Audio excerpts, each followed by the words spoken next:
Ти си изключително подходящ за моята рубрика Homo Ludens, играещият човек, защото имаш много хобита, които са свързани с играно играта и твоя професия. Как стана така, че ти се запали по актьорското майсторство? Благодарение на един мой приятел. С него даже бяхме и съквартиранти в Благоевград, докато учехме заедно. Бяхме в една компания и съответно оттам реших защо да не се пробвам. Отидох, кандидатствах и за 10 дена се подготвих. Браво на тебе! И взеха, че ме приеха. Хората с години ходят в театрални школи и ти е така. Никой няма да повярва. Винаги така ми се получава. Без връзки. Без. И винаги нещата ми се получават по този начин. Решил съм го и дори за кратко време да е, някак си става. Не знам как. Добре, завърши актьорско майсторство и след това какво се случи в професионалния ти път? Много неща се случиха. Първоначално се започна с пътуване. Пътувах по щатите и работих там.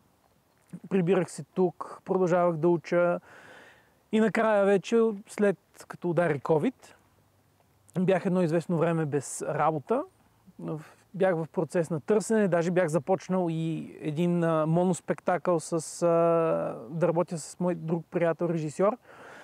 И в крайна сметка намерих и работа, прекъснахме работата по моноспектакъла и 3 години по-късно вече на мене ми писна от офис работата, която бях намерил. И съответно сега в момента се занимавам повече с тези творчески дейности, които ми изпълват ежедневието. Тарингала карангу! Кирите!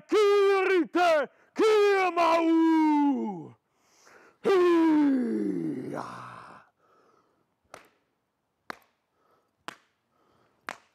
Камате,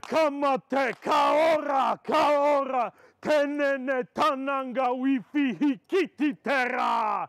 Каупане, копане, опане, уифи хикити тера.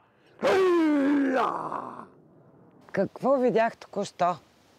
Това, на което беше свидетел, се нарича хака и конкретно наименованието на тази хака е камате.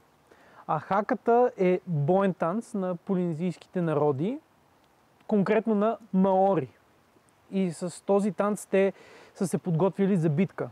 Дори било е традиция мъжете, които са били готови вече да се бият, да застават в линия и оттам вече да го изиграват с идеята да изплашат противника, така че дори да се избегне схватка, ако е възможно. Тоест играещия човек дори във военното дело.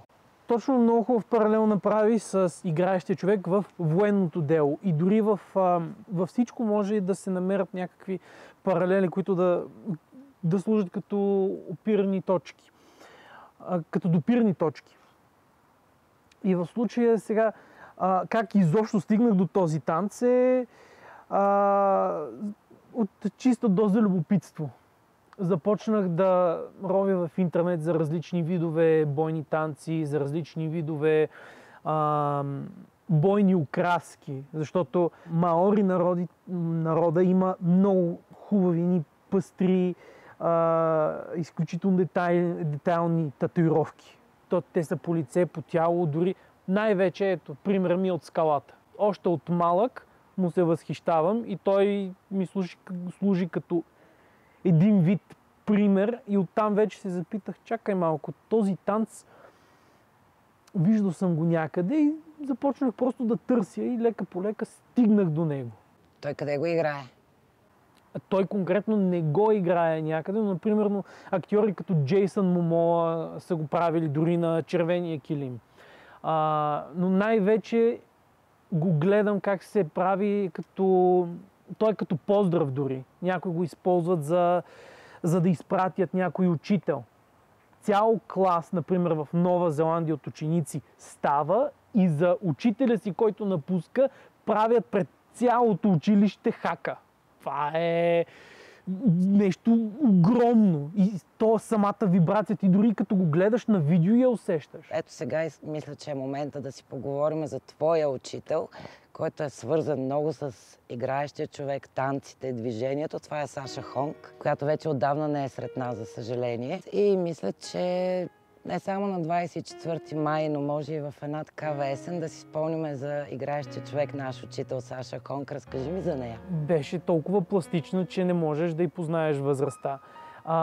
Благодарение на нея, какъв ме гледаш едър, можех да манипулирам тялото си по начини, по които не предполагах, че е възможно. Например? Благодарение на нея различни стойки на ръце успях да започна да правя. Даже дори изтласквания с... също така различни видове поддръжки, как да работя с партньор по-добре. Много и за етикет и възпитание помогна също. Защото при нея винаги присъстваше една грация, която не се натрапва, тя излиза естествено.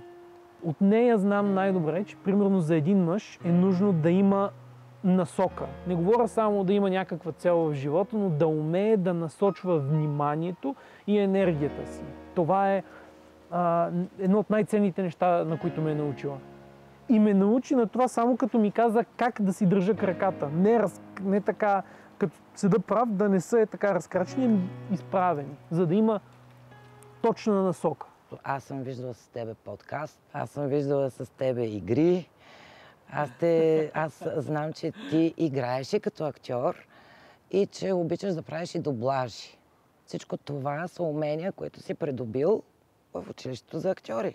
Да, и чак сега в последните 2 години започнаха тези умения да влизат в употреба още по-усилено. Защото вече виждам, че играе ми се.